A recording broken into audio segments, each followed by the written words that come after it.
Let's go guys, game kedua antara Iran versus Malaysia. Ladies and gentlemen, allow me to take my time to really simmer. It looks like we're jumping into the Kita game. lihat aja Game guys number ya. 2, Malaysia going up against Iran. Malaysia is 1 point up, 1 more point to end the series. But Iran, they can continue this by getting a 1 win against Malaysia. Speaking of which, looks like Sakai's is going for the invade again. Try with the Kimi around, it's gonna be successful, right? They can't really do much as a grog. You need to bring Enders in. Ooh. If they got any closer, that could have been a kill angle. It looks like Sakai's didn't get it. Yeah, I think he got it too, which is great. You are able to stop this pesky Kimi Cho combo, and again, I think Enders is gonna have a. Hold on a minute, he already used Petrify. Probably camped the bush at level 1 to pressure Momo. Maybe that's what he did in game 1-2 against the Uranus. So, small thing, 30 seconds until he comes back up. Yeah, and now it's just the start of the game, but we already see a lot of interactions coming in from both teams. It looks like Malaysia, they are going to go for this strat where they try to get Sakai's ahead just a little bit.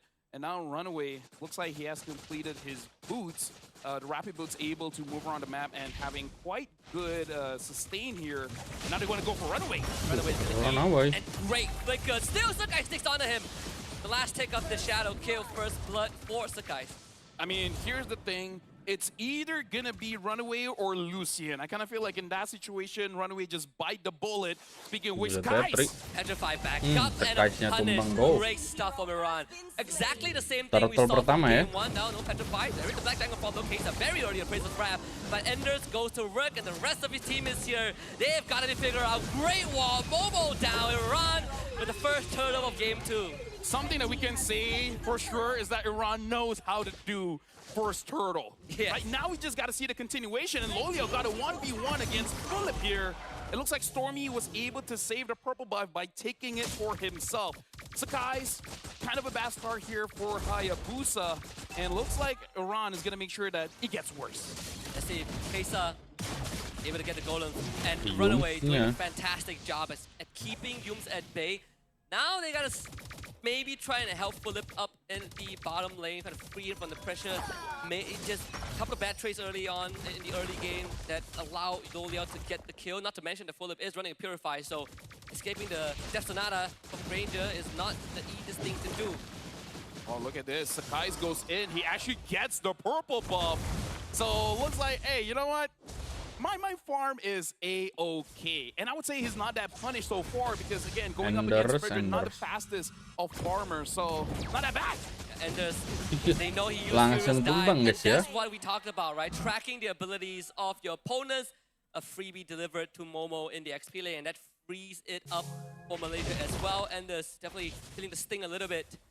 Although I do like to tip for tat that both junglers are throwing at each other, despite this being a tank against an assassin matchup, but Kesa still not really backing down. Philip also in a 1v1 against Oliel, but backup is nearby. Philip needs to back off. Stormy doesn't land a root, so that's forced to Purify out. Yep. So, still win-win. Unable to hit the... oh, but look at that. Kesa gets taken on. The Black Dragon form has been used quite early here. Petrify, Sharish, forward. Great stuff from Runaway. And a Feather Airstrike follow-up gives Ender a double. Yeah, and now Stormy wants to chase after Ender, still going for Yums. Yums gets the knockout, which is good though, and Stormy will find the finisher. Lucian's waiting on the cooldown, but empowered auto attacks do not care about bodies. The knockback into the wall a bit too late, and Stormy finds himself a 2-piece. Stormy is looking straight at Sakai. Is like, I got you, bro. You know what? Just have a snack. Yeah. But in return, Iran should be able to get this turtle. Kesa on the case, appraises Crash Slam down with the Retribution. Yums able to find the kick onto Runaway, but finds it onto Kesa. The wall not in the best spot. No appraisal grab. Kesa melted. And Momo with the chop. Pretty sure in that situation, Kesa's like, bruh. Maybe should have kept the appraisal scrap, I felt. Hey, I do agree. So I feel like for both teams, I think they're pretty hype at this moment. They need to calm down just a little bit and be like, okay, chill. We got good plays, and there's 3-2-1, looking good. Iran's got 2 turtles. Malaysia, a few kills on the Stormy. Now let's all get back into a good headspace and figure out what to do in the next turtle. We can kill Stormy. Wait, Ender. Stormy's dead. Should have seen that Stormy-nya coming from tumbang, a guys, mile ya. away. The Purify not enough, so guys into the Shadow Kill. Yums is here, but Shadow Kill not enough. Good backup from Lucian, and Yums also can't follow up. I gotta say, Enders is probably not too happy what happened in game number 1, and he's letting his feelings known here in game number 2. And you know, folks, MOBB is a good replacement in case you need therapy. You know, deal with your issues in game. Let me see you find it. Oh, that looked pretty dangerous. Yums might have cost the Sakai or could have, but Sakai's in the squash battle doesn't really connect. So Enders is safe here. Yums, it's a bit of a fancy footwork that Enders ends up going down. Not gonna lie, I was pretty scared for Skies at that moment. Essentially giving a free flicker over to Enders. Yeah. If he had Petrify, I think that was lights out for Sakai. Yeah. Okay, they were tracking it pretty well every 90 seconds, so 1.5 minute window is pretty long in a game of Mobile Legends.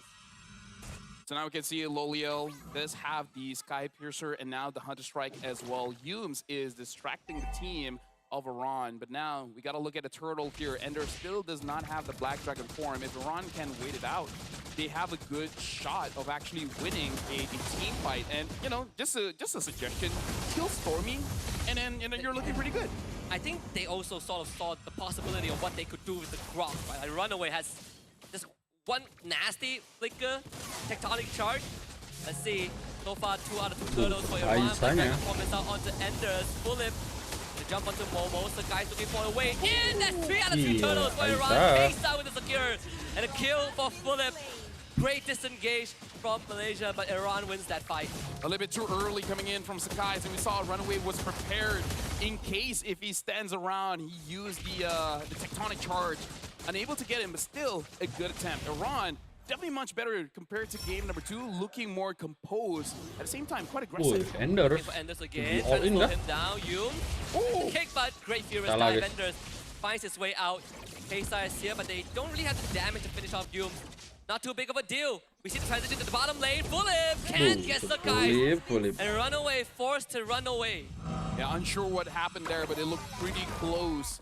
And then able to build up a wall, making sure that Momo doesn't get the chase. Looking at mid here, looks like Yums as well as Stormy trying to apply as much pressure as they can. But Lucian is making sure that no funny business is there. Speaking of which, haven't seen a lot of impact from the Farsa just yet. We've seen some feather air strikes here and there, but nothing that has landed Lucian kills, 2 assists at most. It's been a zoning out so far because most of these fights sort of ended when the feather air strike gets thrown out. But compared to game 1, this is definitely, I think, a more manageable one. Even though Iran is 2k behind and they are desperately in need of structures too. Both side lane tier 1s have gone down. Yep. The Lord is going to spawn in around 30 seconds Run away. For Iran, they have shown able to get all 3 turtles, so they should have a bigger advantage in this neutrals, but Malaysia does have that gold advantage, which should give them at least one person an item advantage, and I'm guessing that is going to be Stormy, because I haven't seen Lolio build the 3rd item just yet. Stormy is the big game changer here for Malaysia, so they just got to protect him. The moment he dies, that's probably a bad situation unless Lolio can get a triple kill. Hey, maybe things can be different. The battle spells are up for most members of Iran. Except for Runaway, 30 seconds until his flicker. Gonna try and deal with the mid wave, and Iran has priority over the Lord too. Frederick, not a problem. Yums finds the King. Oh, a tectonic shot response. Runaway not able to save his team though. Sadly, Ender still ends up going down, and that's a double kill for Sakai's killing spree for Loliao. You did see the effort from Runaway, but unfortunately Malaysia played that better. 4 bodies. Dude, that was, again, like you said, a good re-engage coming in from Iran, but Sakai's was able to use the Ogi Shadow Kill in time to dodge a lot of the damage as well as the crowd control, able to deal the damage. And I feel like even Iran, they were surprised. They're like, haven't we controlled this Hayabusa? Why is it doing that much damage? Ender didn't even get to use the Black Dragon form, I think. Petrify also didn't do much. And by the way, that was an entire team fight underneath the mid-tier 1. And Malaysia got out with 0 casualties, 4 kills, and a Lord to boot. The exact same timing as game number 1. And now they're going to try to run away with the game if they can. They did end game 1 with the very first Lord itself. I don't think that will be the case for game 2, but they definitely have pulled ahead. Something Iran has to keep track is the Sky Piercer stack, because Loliel has at least 2 here, or 20 stacks, because he got a double kill in mid just now. Asa finds Fumes, but look at that, Stormy is doing way too much damage here, Husky. And does it get the Queen's Wings? It's gonna help him. Run away. Very spontaneous team fight that felt like it ended too fast. The Tectonic, the Earthen Rampart actually delayed the Lord charge a little bit, the Lord marching a little bit. I know you can delay, I didn't know he would turn back. Scared to run away. I'd be scared if I had hey, you know what? Fair. Rock standing in front of me. Chad, have you guys seen Lord do a U-turn? I've seen him go through the jungle, yes. I've never seen him do a U-turn before. Now this is a WEC 25 special here. Look, it's the map is broken walls. The Lord is like, oh, broken wall shouldn't be a problem, and the wall shows up. Okay, he feels confused. Black Dragon form. Yume is the target, but not even kill. They try and blow him up. Yume to escape. Now Momo comes in, drops the axe onto Fulham. He purifies out of it. Sunguys doesn't get the roll. Fulham to be able to get it. Slowly upgrades the execution, and Sunguys will claim Lucian instead. Fulham ends up going down regardless. And Sunguys stuck the shadow onto him somehow off screen. And Malaysia now looks to run it down low Liao, pressuring a runaway right in front of his fountain as both top and mid inhibitor go down. One final push, a shadow, a kick, a knockout, and this is game over. Malaysia will find that clean team wipe and get themselves the first 2-0 in his opening best of 3 against Team Iran. Well, we did say that game number 1, they ended in 30 minutes. You said that was not going to happen. GG guys, 2-0 guys ya. They're ending it in about 12 minutes. Congratulations to Malaysia opening up WEC MLBB Open Division. Oke lah, kita lanjut aja buat match selanjutnya bro.